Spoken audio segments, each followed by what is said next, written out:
आपका ET now स्वदेश में और आप देख रहे हैं हमारी खास पेशकश टैक्स मंत्र और मैं आपके साथ हूं पूजा त्रिपाठी। इस शो में हम आपको टैक्स बचाने की छोटी छोटी बारीकियां सिखाएंगे और आपको ये भी बताएंगे कि टैक्स बचाने में आपको किस तरह की प्लानिंग यहां पर करनी चाहिए। और आपकी मदद करने के लिए हमारे साथ जो गेस्ट हैं उनके बारे में भी जानना काफ़ी ज़रूरी है। हमारे साथ मौजूद रहेंगे देश के सुविख्यात टैक्स गुरु और टैक्स पेयर एजुकेशन के चैंपियन मुकेश पटेल, जिनके नाम 4000 से ज़्यादा टैक्स राइटअप और 400 से ज़्यादा टैक्स शो का अनुभव भी है। तो ऐसे बड़े जानकार भी हमारे साथ मौजूद होंगे तो यकीनन आपको टैक्स बचाने में काफ़ी ज़्यादा मदद मिलेगी। अब बात करते हैं आज के शो की। तो टैक्स मंत्र की आज की हमारी पहली और ख़ास पेशकश है, जिसमें कि आज हम बात करेंगे कि शेयर बाज़ार में अगर आपको कोई मुनाफा हो रहा है तो वहाँ पर आप अपना आयकर या टैक्स कैसे बचा सकते हैं। तो अगले आधे घंटे हमारा फोकस रहेगा इन बातों पर, जहाँ पर कि आपको ध्यान देना है। पहला यह है कि बाजार में ज़्यादा मुनाफा होने पर भी कम से कम टैक्स भरने के तरीके। दूसरा, ग्रैंडफादरिंग प्रिंसिपल क्या होती है और इसके जरिए आप अपना टैक्स कैसे बचा सकते हैं। और तीसरा, अक्सर हम जब लिस्टेड कंपनी में निवेशित होते हैं तो उसके जरिए हमें बोनस भी मिलता है। तो बोनस, बख्शीश या वसीयत में मिले शेयर की बिक्री पर टैक्स कैलकुलेशन कैसे करें, ये भी हम समझेंगे। और ये सब समझने के लिए मेरे साथ जुड़े हैं टैक्स एक्सपर्ट मुकेश पटेल। मुकेश जी, बहुत बहुत शुक्रिया समय देने के लिए आज अपना। और हम उम्मीद करेंगे कि आपके दिए हुए टैक्स के जो गुरु मंत्र हैं वो हमारे दर्शकों के भी काफ़ी काम आएंगे और एंड ऑफ द शो उन्हें काफ़ी ज़्यादा मदद मिलेगी। तो सबसे पहला मेरा सवाल था, क्योंकि हमने शो की शुरुआत में बात की है कि ग्रैंडफादरिंग प्रिंसिपल को लेकर ये काफ़ी इम्पॉर्टेंट चीज़ है। तो इसी को लेकर मेरा पहला सवाल होगा। देखिए, वित्त वर्ष 2017-18 तक लिस्टेड इक्विटी शेयरों और इक्विटी ओरिएंटेड म्यूचुअल फंड से पूरी तरह से ये कर से मुक्त थे, लेकिन वित्त वर्ष 2018-19 में इस तरह के एलटीसीजी को टैक्सेबल कर दिया गया है। लेकिन साथ ही ग्रैंडफादरिंग के रूप में टैक्स शेल्टर भी दिया गया। अब मुझे यहाँ पर आपसे ये समझना है कि जो ग्रैंडफादरिंग प्रिंसिपल की जो दादाजी इंट्रोड्यूस हुए हैं, ये क्या है असल में, इसकी बारीकियां हमें थोड़ी समझाइए और किन महत्वपूर्ण पहलुओं का ध्यान देना चाहिए इसमें।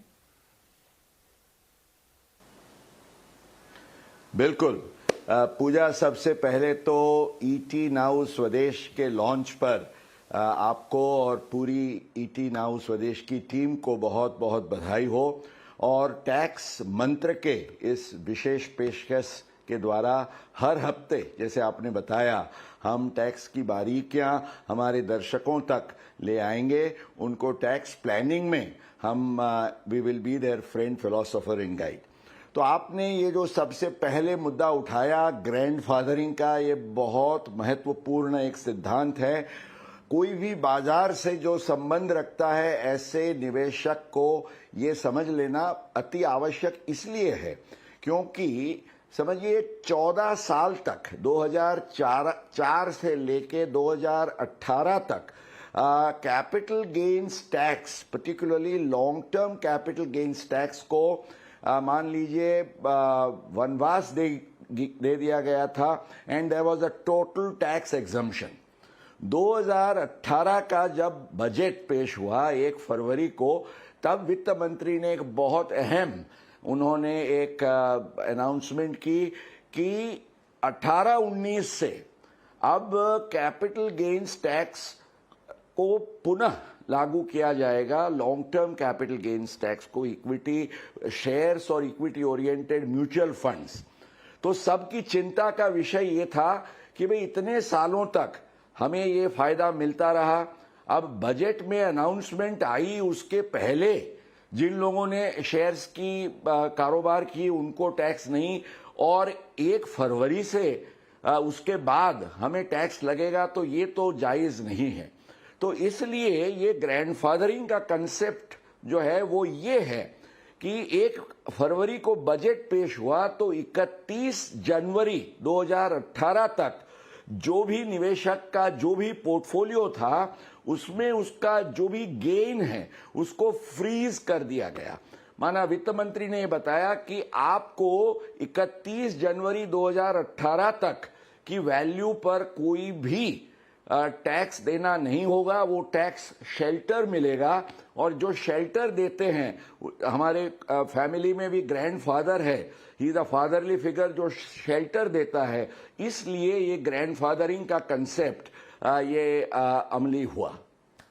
हाँ बिल्कुल, क्योंकि उसके पहले तक तो टैक्स मुक्त था ये सब कुछ, तो अगर टैक्स लगा रहे हैं तो थोड़ी प्रोटेक्शन तो यहाँ पर देना जरूरी है, इसलिए इसका नाम ग्रैंडफादरिंग प्रिंसिपल रखा गया। तो मुकेश जी, इसको जरा मैं केस बाय केस समझना चाहूंगी, सो दैट हमारे दर्शकों को और ज्यादा अच्छे से डिटेल में ये चीज समझ में आए।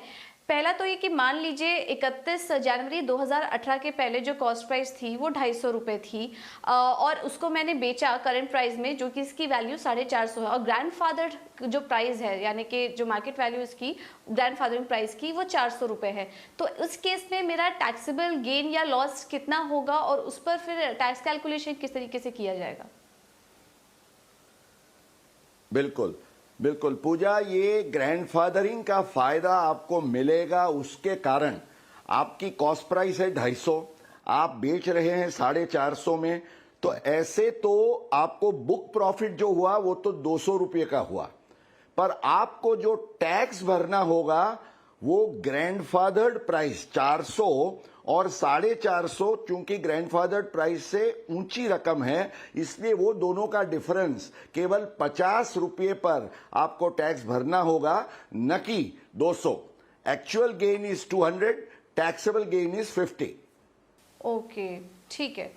तो यहाँ पर हमें ये देखना है कि ग्रैंडफादर प्राइस जो थी वो 400 रुपये थी, तो वहां से कैलकुलेट करके हमने आपको ये गेन बताया, तो उस पर आपकी जो प्राइस है, टैक्सेबल जो गेन है, वो कैलकुलेट हुआ है। एक और केस में समझना चाहूंगी, अब इसका थोड़ा उलट कर देते हैं। अब सपोज मेरी जो कॉस्ट प्राइस थी वो 150 रुपये थी, आज की जो प्राइस है जिस पर मैंने बेचा वो 200 रुपये है, और इसका जो ग्रैंडफादर प्राइस है वो करीब 250 रुपये है। अब यहाँ पर मेरा गेन या लॉस क्या होगा, ये भी मुझे थोड़ा समझने की चाह रही थी मैं।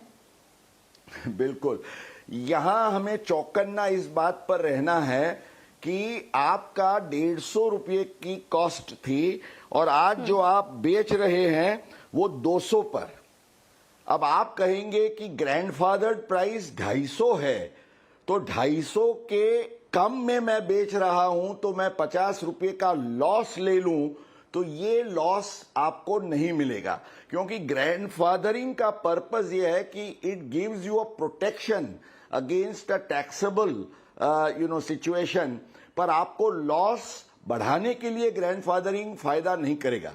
लॉस आपको तभी हो सकता है अगर आपकी सेल प्राइस कॉस्ट प्राइस से कम है, इसलिए इस केस में आपका टैक्सेबल गेन होगा नील पूजा, और ये हमें खास ख्याल रखना है।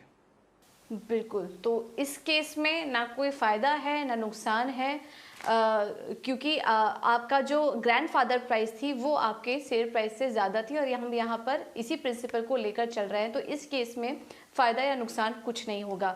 अब इसका तीसरा एक केस है, सिनेरियो है, वो भी आपसे समझना चाहेंगे, क्योंकि ये भी हमारे दर्शकों के दिमाग में फिर आएगा।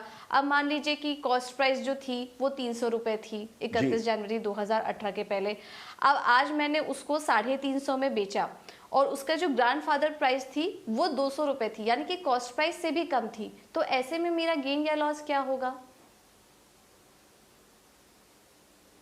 बिल्कुल, अब इसमें आपको ये ख्याल रखना है कि यू हैव सम प्रूफ पूजा regarding your cost of acquisition, क्योंकि आपकी कॉस्ट ऑफ एक्विजिशन है 300, आपकी ग्रैंडफादर प्राइस है 200 और आपने 350 में बेचा, तो your actual profit with reference to your cost is only 50 rupees, 50 रुपया है।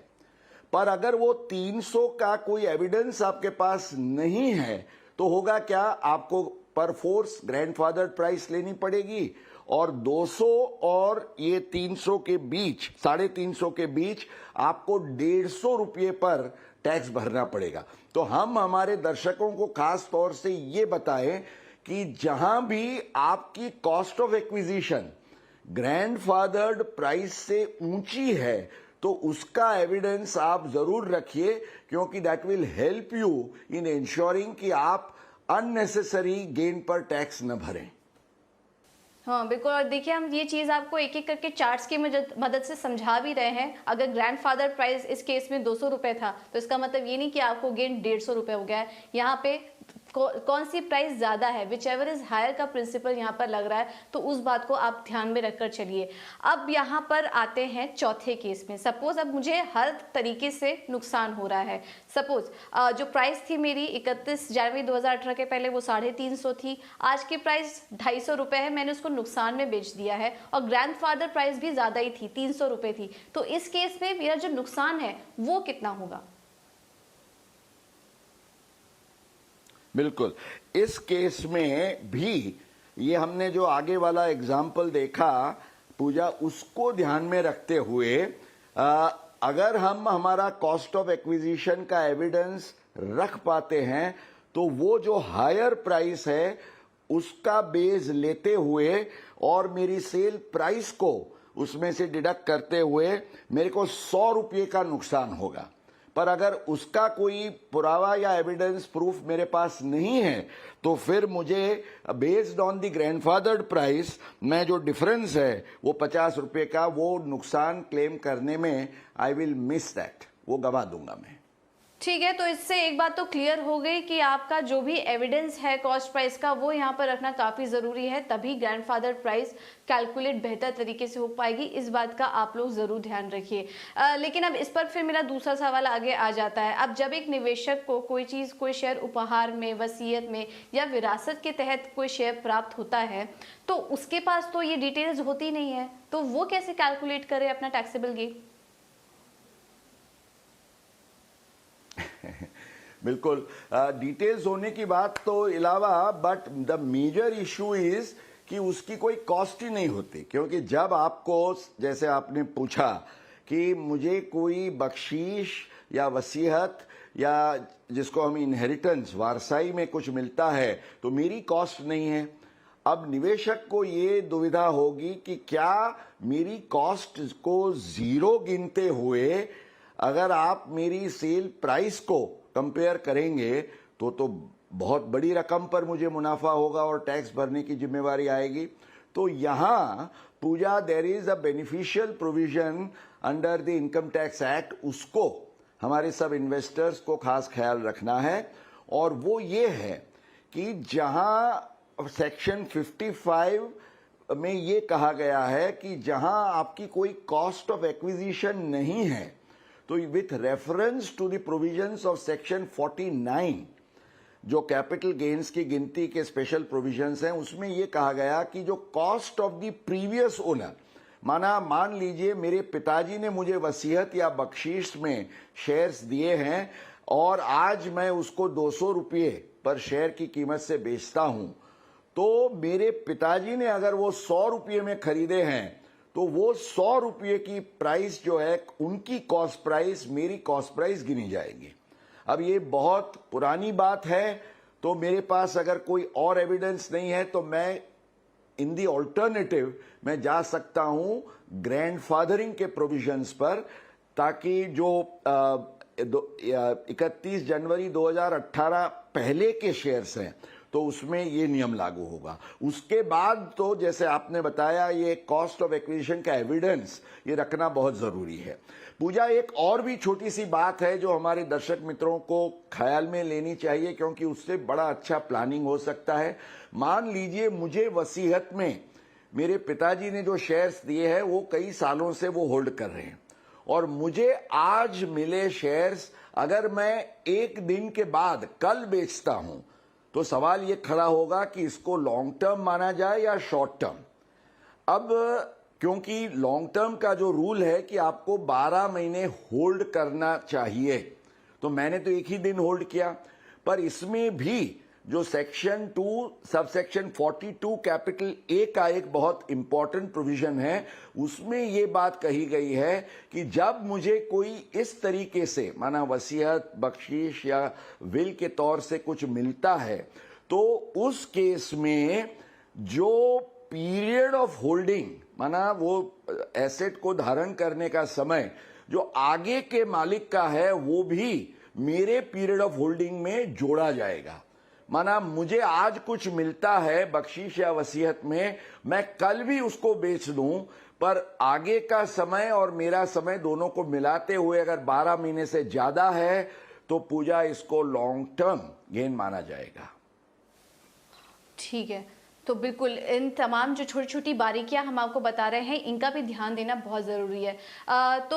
यहाँ तक तो मुकेश जी बात क्लियर हो गई है, लेकिन जब जो निवेशक हैं शेयर बाजार में, उनको मुनाफा काफ़ी तरीके से होता है और एक तरीका है बोनस शेयर। अगर आप लिस्टेड कंपनी में हैं तो उनकी ओर से आवंटित बोनस शेयर भी दिए जाते हैं, तो उस संबंध में टैक्सेबल कैपिटल गेन कैसे कैलकुलेट करें? बिल्कुल, ये भी बहुत इंपॉर्टेंट क्वेश्चन है। इसमें आपको दो अलग अलग नियम को ख्याल में रखना है। अगर ये बोनस शेयर आपको 31 जनवरी 2018 के पहले मिले हुए हैं, माना ग्रैंडफादरिंग की जो कट ऑफ डेट है उसके पहले, तो 31 जनवरी 2018 की जो फेयर मार्केट वैल्यू है वो आप ले सकते हैं ये बोनस शेयर्स की कीमत के लिए। भले उसकी कीमत आपकी एक्चुअल जीरो थी, but you can substitute by the fair market value of 31 जनवरी 2018। अगर उसके बाद आपको शेयर्स बोनस में मिले हैं, आजकल मिले हैं, और वो शेयर्स को आप जब बेचते हैं तो इनकम टैक्स एक्ट का सेक्शन 55 के तहत नियम ये है कि बोनस शेयर्स की कीमत जीरो गिनी जाएगी, निल। इसलिए जब आप बोनस शेयर बेचेंगे तब पूरे की पूरी रकम वो टैक्स होगी।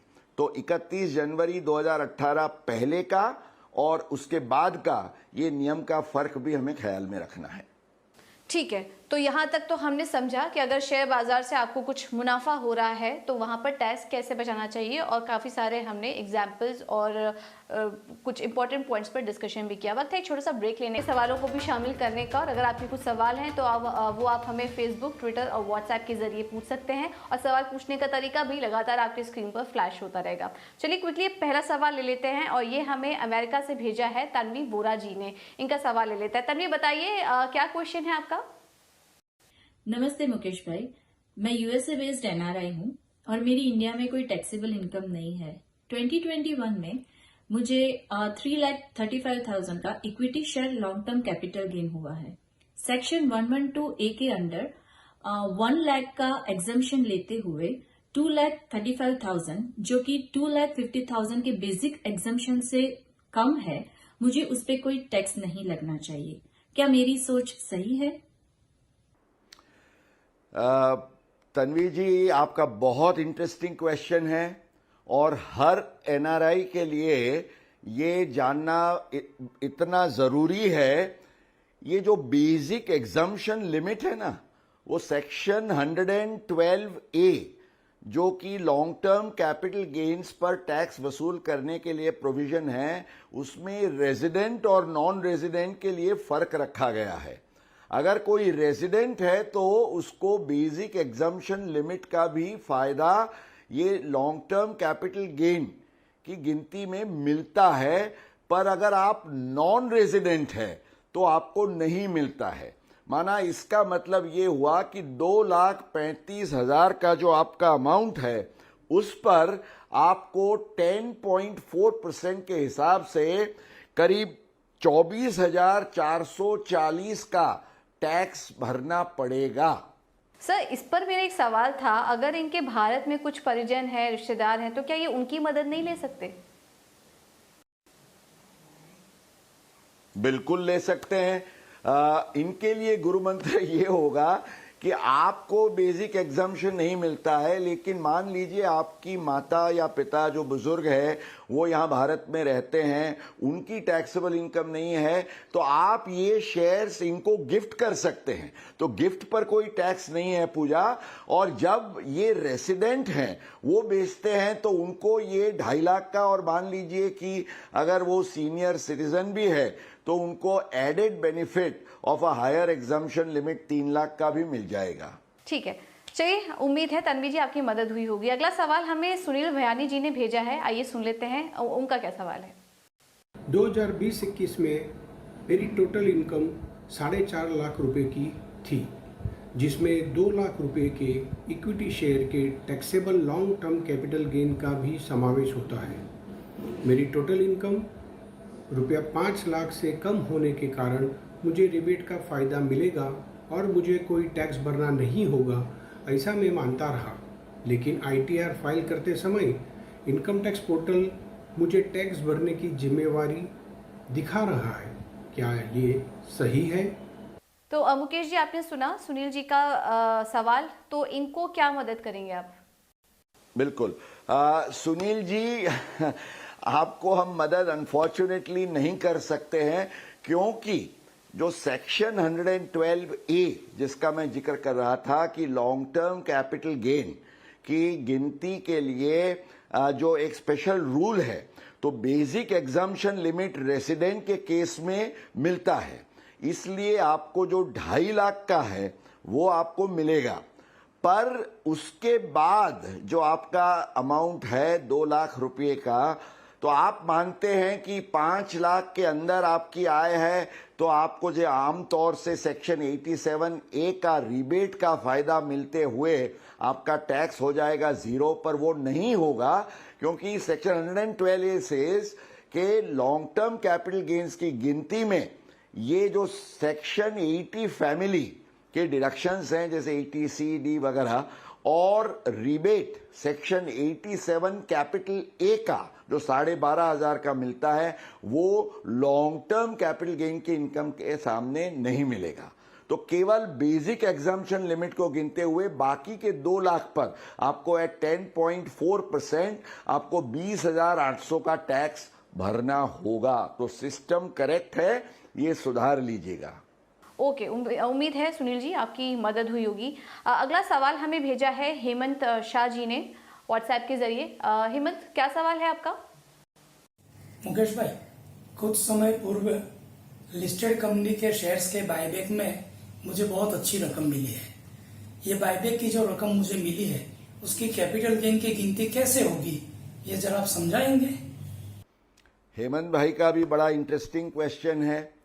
बायबैक ऑफ शेयर्स, बिल्कुल, बायबैक ऑफ शेयर्स जो है पूजा, अब बायबैक ऑफ शेयर्स में जैसे आगे हुआ करता था डिविडेंड डिस्ट्रीब्यूशन टैक्स माना DDT, वो कंपनी भरती थी, इसलिए जो निवेशक को डिविडेंड मिलता था वो एग्जम्प्ट था।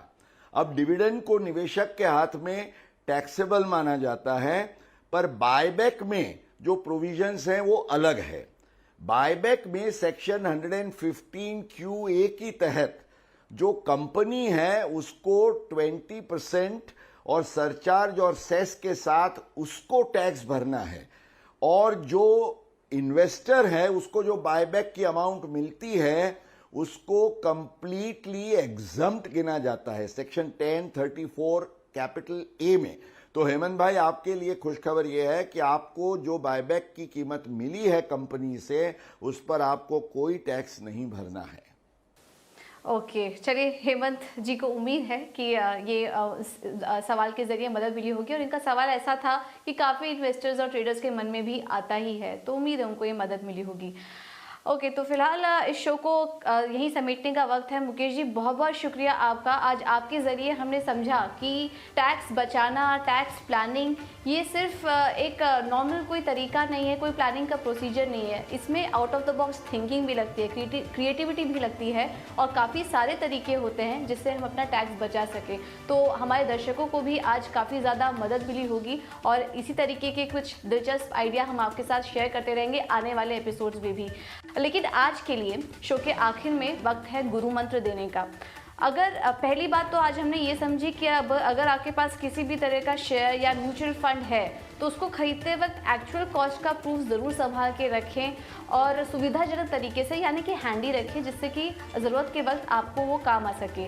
दूसरा यह है कि अगर आप NRI हैं तो घबराने की ज़रूरत नहीं है, भारत में मौजूद अपने परिवार की मदद लेकर भी आप अपना टैक्स बचा सकते हैं। और तीसरा और सबसे इम्पॉर्टेंट, टैक्स के नियम समय समय पर बदलते रहते हैं। अचानक से टैक्स लायबिलिटी देखकर घबराने की बजाय अगर आप उन नियमों को देखते समझते रहेंगे तो काफ़ी फ़ायदा होगा, और अपडेट होने में ही भलाई है।